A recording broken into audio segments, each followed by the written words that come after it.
उनका सभा देख ली, लेकिन ऐसा हम नरेंद्र भाई का जैसन सभा देखत है वैसन सभा हम कब्बो नहीं देख ली।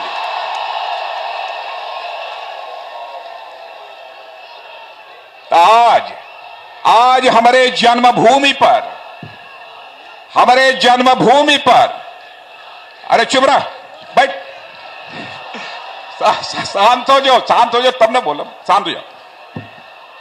आज हमारे जन्मभूमि ये बनारस में यदि नरेंद्र भाई आयल हुआ तो हम सबसे एक हाथ भी नीचे न रहे कि चाहिए।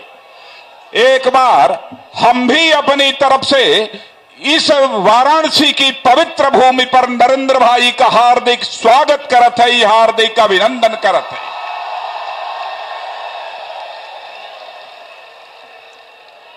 मेरे बहनों भाइयों, आप सभी जानते हैं कि वाराणसी यह हिंदुस्तान की ही नहीं बल्कि सारी दुनिया की सबसे पुरानी नगरी है। कहा यह जाता है कि इतिहास से भी पुराना और परंपराओं से भी पुरानी यदि कोई नगरी इस विश्व में है तो उस नगरी का नाम वाराणसी है।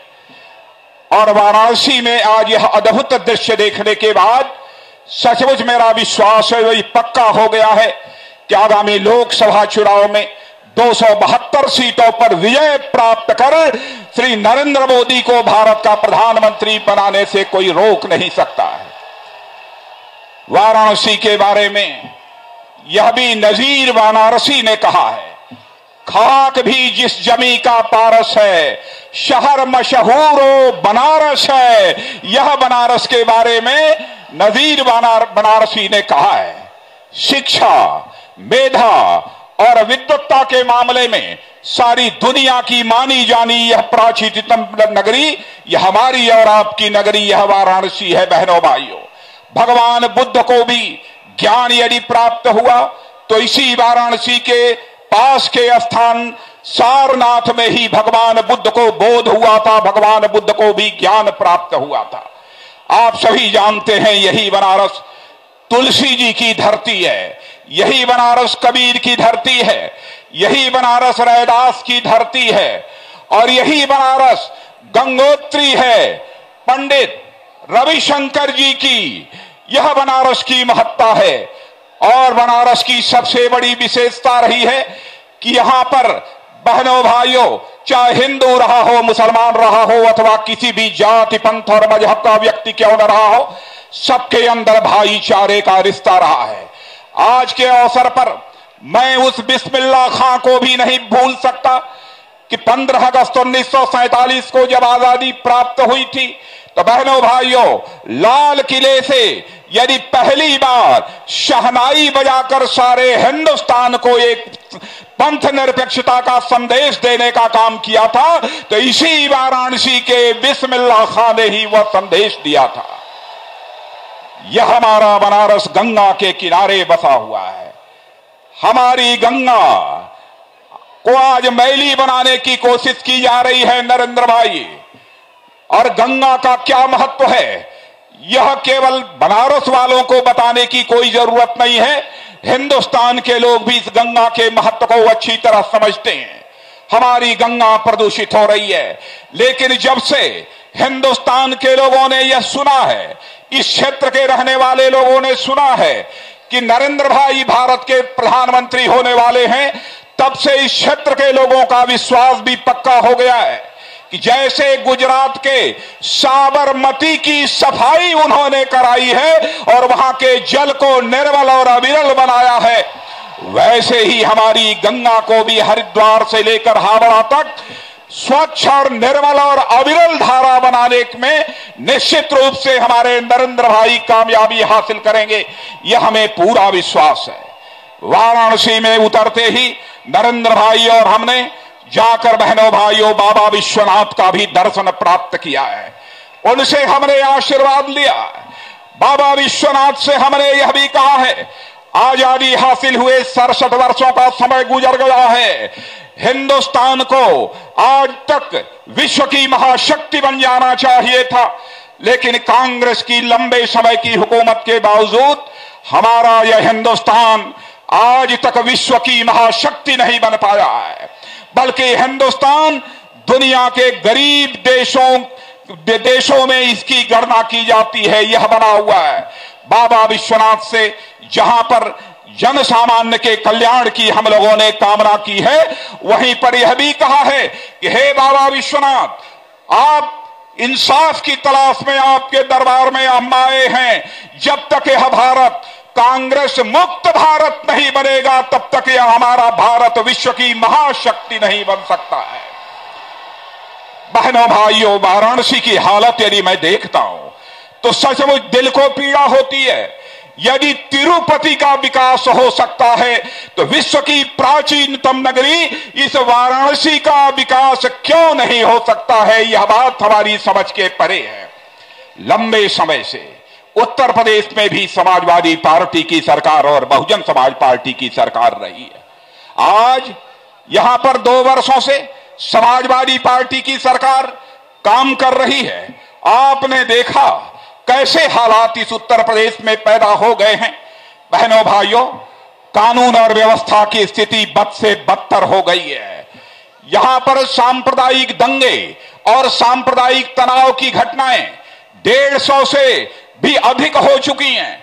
मैं समझता हूं कि उत्तर प्रदेश के इतिहास में इतने कम समय में इतने सांप्रदायिक दंगे और सांप्रदायिक तनाव की घटनाएं नहीं हुई होंगी। आज हमारे उत्तर प्रदेश का यह किसान भी तबाह हो गया है। उत्तर प्रदेश का नौजवान भी अपने मजबूत हाथों के लिए पढ़ाई लिखाई करने के बाद, अपनी योग्यता, क्षमता, प्रतिभा को विकसित करने के बाद अपने मजबूत हाथों के रोजगार की तलाश के लिए दर दर भटक रहा है। लेकिन यह सरकार उसको रोजगार भी नहीं दे पा रही है, बल्कि लैपटॉप का लॉलीपॉप देकर उसे गुमराह करना चाहती है। लेकिन समाजवादी पार्टी की सरकार के मुखिया से मैं कहना चाहता हूं, हमारे इस उत्तर प्रदेश के स्वाभिमानी जवान को, बहनों भाइयों, बख्शीश नहीं चाहिए। हमारे हिंदुस्तान और उत्तर प्रदेश के जवान के हाथों को रोजगार चाहिए। यही चाहत है हिंदुस्तान के नौजवानों की। क्या हो रहा है इस देश में, इस प्रदेश में? बहनों भाइयों, यह समाजवादी पार्टी की सरकार किसानों के लिए कुछ नहीं कर रही है, जवानों के लिए कुछ नहीं कर रही है, व्यापारियों के लिए कुछ नहीं कर रही है। यदि कर रही है तो आतंकवादी वारदातें वाराणसी सहित जो उत्तर प्रदेश में हुई हैं, आतंकवाद के आरोपियों को रिहा करने का काम कर रही है। 19 से अधिक आतंकवाद के आरोपियों को रिहा करने का काम किया। लेकिन मैं हाई कोर्ट को सचमुच बधाई देना चाहता हूं, उसके प्रति सम्मान की अभिव्यक्ति करता हूं कि जिस हाई कोर्ट ने उत्तर प्रदेश के यह आतंकवाद के आरोप जिन लोगों के ऊपर लगे हैं, उनके मुकदमे वापस लेने का जो निर्णय उत्तर प्रदेश की सरकार ने किया, उसे जो निरस्त किया है हाई कोर्ट ने, उस हाई कोर्ट के फैसले का हम सम्मान करते हैं। इतना ही नहीं, मुजफ्फरनगर में सांप्रदायिक दंगा हुआ और बहनों भाइयों, जो भी पीड़ित हैं उनको भी जो राहत दी जानी चाहिए, वह राहत भी धर्म और मजहब के नाम पर दी जा रही है। लेकिन मैं बधाई देना चाहता हूं इसे हिंदुस्तान की सबसे बड़ी अदालत सुप्रीम कोर्ट ने कि उस उत्तर प्रदेश के आदेश को भी सुप्रीम कोर्ट ने पूरी तरह से निरस्त कर दिया है। बहनों भाइयों, प्रदेश की सुरक्षा के साथ यह समाजवादी पार्टी क्यों ऐसा क्रूर मजाक कर रही है, यह बात हमारी समझ के परे है। और मैं मुलायम सिंह जी से भी कहना चाहूंगा, मायावती जी से भी कहना चाहूंगा, कांग्रेस के दोस्तों से भी कहना चाहूंगा, राजनीति केवल वोट बैंक की राजनीति नहीं की जानी चाहिए। राजनीति केवल सरकार बनाने के लिए नहीं की जानी चाहिए। राजनीति की जानी चाहिए बहनों भाइयों तो समाज बनाने के लिए राजनीति की जानी चाहिए, देश बनाने के लिए राजनीति की जानी चाहिए। और आज ऐसी स्थिति जो यहां पर पैदा हुई है, मैं देख रहा हूं बड़ी संख्या में यहां से लेकर वहां तक किसान नजर आ रहे हैं, जवान नजर आ रहे हैं, व्यापारी नजर आ रहे हैं। व्यापारी तो अपने को सुरक्षित नहीं महसूस कर रहा है, लेकिन किसानों की हालत कितनी बदतर हो गई है। मैं भी इसी क्षेत्र का किसान हूं, किसानों की बदहाली को मैं जानता हूं। उत्तर प्रदेश का मुख्यमंत्री रहते हुए मैं दावे के साथ कह सकता हूं, जैसी धान की खरीद और गेहूं की खरीद उस समय हुई थी, मैंने सोचा था आगे आने वाली भी सरकार उसी प्रकार की धान और गेहूं की खरीद करेगी, यह नहीं कर पाई है। लेकिन आज मैं यहां के किसानों को विश्वास दिलाकर जाना चाहता हूं, बहनों भाइयों, केंद्र में भारतीय जनता पार्टी की सरकार यदि बनती है, नरेंद्र भाई भारत के प्रधानमंत्री बनते हैं, तो किसानों की हालात को सुधारने के लिए, क्यों सुधारने के लिए? क्योंकि हम जानते हैं इस सच्चाई को कि इस देश की सबसे बड़ी आबादी किसी एक पेशे में लगी हुई है, तो वह किसानों की आबादी है जो कृषि पेशे में लगी हुई है। जब तक हिंदुस्तान का किसान खुशहाल नहीं होगा, तब तक हमारा यह हिंदुस्तान भी खुशहाल नहीं हो सकता है। इस सच्चाई को हम अच्छी तरह समझते हैं। इसलिए आज मैं बतलाना चाहता हूं, भारत सरकार का कृषि मंत्री रहते हुए एक फार्मूला मैंने दिया था। उस फार्मूले का नाम है कृषि आमदनी बीमा योजना। बहनों भाइयों, जिस दिन सरकार बन जाएगी, 1 साल के अंदर खेत की बुआई के पहले आपके खेत की आमदनी तय कर दी जाएगी। यदि आपकी उतनी फसल पैदा नहीं होती है, उतनी आमदनी नहीं होती है, उसकी भरपाई बीमा कंपनी के द्वारा की जाएगी। यह भारतीय जनता पार्टी का फैसला है। बेरोजगार नौजवानों के हाथों को कैसे अधिकतम रोजगार मुहैया कराया जा सकता है, इसके बारे में भी हम विचार करेंगे। और इतना ही नहीं, महंगाई, भ्रष्टाचार, डॉक्टर मुरली मनोहर जी जोशी, उन्होंने महंगाई के बारे में आपके सामने चर्चा की है। मैं आपसे एक ही सवाल पूछना चाहता हूं, क्या कारण है जब जब कांग्रेस की सरकार आती है, तब महंगाई तेजी के साथ बढ़ने लगती है? महंगाई बढ़ने का सिलसिला निरंतर जारी है। फिर भी यहां की समाजवादी पार्टी, बहुजन समाज पार्टी, दोनों एक दूसरे से हाथ मिलाकर कांग्रेस की पार्टी की सरकार को केंद्र में समर्थन देने का काम कर रहे हैं। बहनों भाइयों, 6 वर्षों तक इस देश में आप लोगों ने, हम लोगों की भी सरकार देखी है। कौन मां का लाल इस सच्चाई को नकार सकता है? आजाद भारत के इतिहास में लगातार 6 वर्षों तक महंगाई को पूरी तरह से बांधे रखने में यदि किसी भारत माता के सपूत ने सफलता प्राप्त की है, तो भारत माता के सपूत का नाम है अटल बिहारी वाजपेयी, जिन्होंने लगातार 6 वर्षों तक महंगाई को बांधे रखने में सफलता प्राप्त की। भ्रष्टाचार, सारे भ्रष्टाचारों की चर्चा नहीं करना चाहता हूं। भ्रष्टाचार जल में भी, थल पर भी और नभ पर भी भ्रष्टाचार के एक नए कीर्तिमान स्थापित करने का काम इस स्वतंत्र भारत के इतिहास में भी किसी ने किया है, कांग्रेस की सरकार ने किया है। काला धन निरंतर बढ़ता जा रहा है। काला धन पैदा ही न होने पाए इस हिंदुस्तान में, ऐसी मुकम्मल व्यवस्था हमारी भारतीय जनता पार्टी की सरकार करेगी। और सरकार में कैसे अधिकतम पारदर्शिता बढ़ाई जा सके, इसके लिए जो भी व्यवस्थाएं करनी पड़ेगी हम करेंगे। लोकपाल बिल अभी पारित हुआ है। आप जानते हैं कांग्रेस उसका श्रेय लेने की कोशिश कर रही है, लेकिन सच्चाई है कि श्रेय यदि किसी को दिया जाना चाहिए तो अन्ना हजारे को इसका श्रेय दिया जाना चाहिए। और साथ ही साथ विपक्ष की भूमिका निभा रही भारतीय जनता पार्टी को इसका श्रेय देना चाहिए।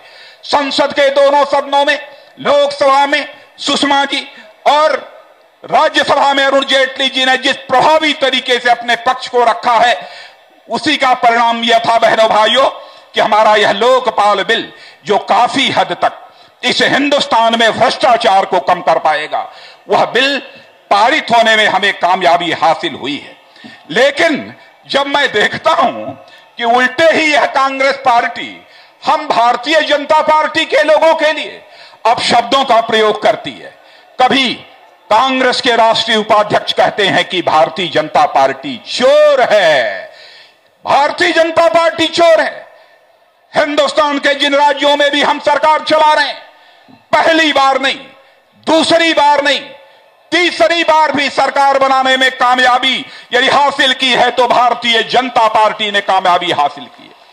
नरेंद्र भाई भी गुजरात में तीसरी बार मुख्यमंत्री बने हैं। यदि अच्छी सरकार न दिया होता, सुशासन न दिया होता, तो शायद गुजरात की, मध्य प्रदेश की और छत्तीसगढ़ की जनता ने और हमारी राजस्थान में भी दूसरी बार यह सरकार भारतीय जनता पार्टी की न बनी होती।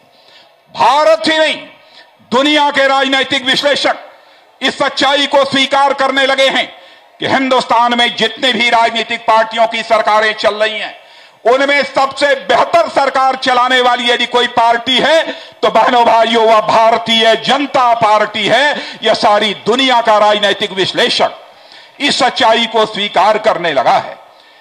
गरीबी की मैं क्या चर्चा करूं, गरीबों की गरीबी के साथ तो सचमुच कांग्रेस के लोग क्रूर मजाक कर रहे हैं।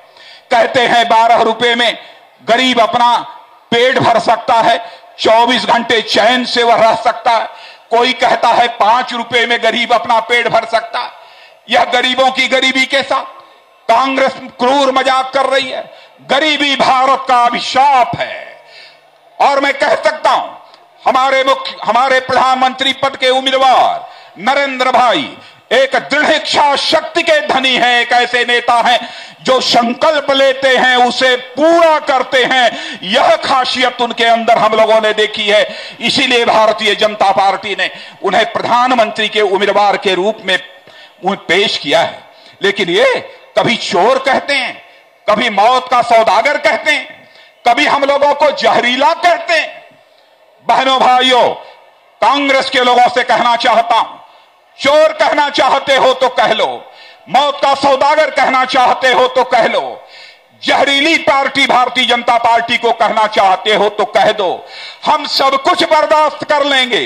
व्यक्तिगत गाली जो दी जाएगी उसको भी बर्दाश्त कर लेंगे, लेकिन भारत की सीमाओं की रक्षा करने वाले हमारे सेना के जवानों पर यदि दुनिया की कोई देश आंख उठाकर देखने की कोशिश करेगा तो हम उसे बर्दाश्त नहीं कर सकते। मेरे बहनों भाइयों, कैसे हम बर्दाश्त कर सकते हैं? पाकिस्तान के सेना के जवान आते हैं और हमारे सीमा में घुसकर हमारे सेना के जवानों की हत्या कर देते हैं। हत्या करने के बाद एक जवान का शव कुचल डालते हैं। इतना ही नहीं, और एक हमारे नौजवान की हत्या करने के बाद सिर धड़ से अलग करके वह वापस चले जाते हैं और यह सरकार हाथ पर हाथ धरे बैठी रहती है। चीन की चर्चा कर रहे थे हमारे डॉक्टर मुरली मनोहर जी जोशी। बहनों भाइयों, चीन के साथ 23 अक्टूबर को इसी साल प्रधानमंत्री ने एक समझौता किया है कि यदि चीन की सेना भारत में आ जाए तो भारत की सेना उसे खदेड़ेगी नहीं, बल्कि उससे आरजू मिन्नत करेगी कि तुम वापस चले जाओ। बराबर भारत के कई भूभागों पर चीन यह दावा कर रहा है। मैं पूछना चाहता हूं सोनिया जी, आपसे पूछना चाहता हूं प्रधानमंत्री जी, कब तक यह हिंदुस्तान बर्दाश्त करता रहेगा? अरे हमारे सीमा की रक्षा करने वाले सेना के जवानों को कमजोर मत समझो सोनिया जी, प्रधानमंत्री मनमोहन सिंह जी। एक बार हमारे सेना के जवानों को खुला हाथ छोड़ दो।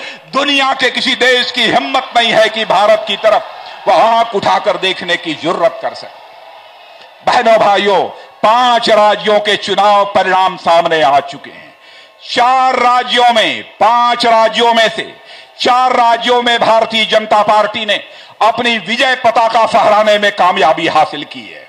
5 में 4 राज्यों में एक राज्य मिजोरम है। मिजोरम, वहां कांग्रेस को सफलता मिल गई है, किसी तरह सफलता मिल गई है, लोकतंत्र में मिल गई है, हमको कोई आपत्ति नहीं है। जब कई नौजवान दौड़ते हैं तो जो पीछे रह जाता है, जिसको पुरस्कार नहीं मिलता है, उसको कंसोलेशन प्राइज दी जाती है, सांत्वना पुरस्कार दिया जाता है। तो इस देश की जनता ने कांग्रेस को एक सांत्वना पुरस्कार भी दे दिया है। दिल्ली में कांग्रेस के केवल 8 विधायक चुनकर आए हैं। पिछली बार 43 विधायक कांग्रेस के चुनकर आए थे 70 में, इस बार केवल 8 विधायक चुनकर आए हैं। यानी एक सफारी में अथवा इनोवा में 8 विधायकों को बैठाकर दिल्ली की विधानसभा में भेजा जा सकता है। ऐसे हालात इसे हिंदुस्तान की जनता ने, दिल्ली की जनता ने पैदा कर दिए। बहनों भाइयों, ज्यादा कुछ न कहते हुए एक वचन देवे बदे तैयार हुआ जा कि नहीं? तने हाथ उठाओ, हाथ उठाओ। तैयार हुआ? कहा हो तैयार है कि नहीं?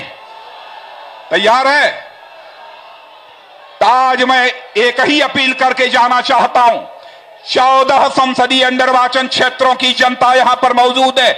बहनों भाइयों, मैं शीश झुकाकर जहां पर आपका अभिनंदन करता हूं, आपका स्वागत करता हूं, वहीं पर यह भी आपसे अपील करना चाहता हूं कि आप 14 के 14 संसदीय निर्वाचन क्षेत्र में भारतीय जनता पार्टी की विजय पताका फहराइए। प्रत्याशी को मत देखिए, प्रत्याशी को मत देखिए, देखिए भारत का प्रधानमंत्री कौन बनेगा उसे देखिए। और मैं कहता हूं, पूर्वी उत्तर प्रदेश ये पिछड़ा हुआ क्षेत्र है। 14 यदि संसदीय निर्वाचन क्षेत्रों में आपने भारतीय जनता पार्टी की विजय पताका फहरा दी तो 500 में 350 लोकसभा क्षेत्रों में भी भारतीय जनता पार्टी विजय हासिल कर सकती है, ऐसा मेरा विश्वास है। इन्हीं शब्दों के साथ पुनः एक बार शीश झुकाकर आप सभी बहनों भाइयों का हार्दिक अभिनंदन करते हुए अपना निवेदन समाप्त करता हूं।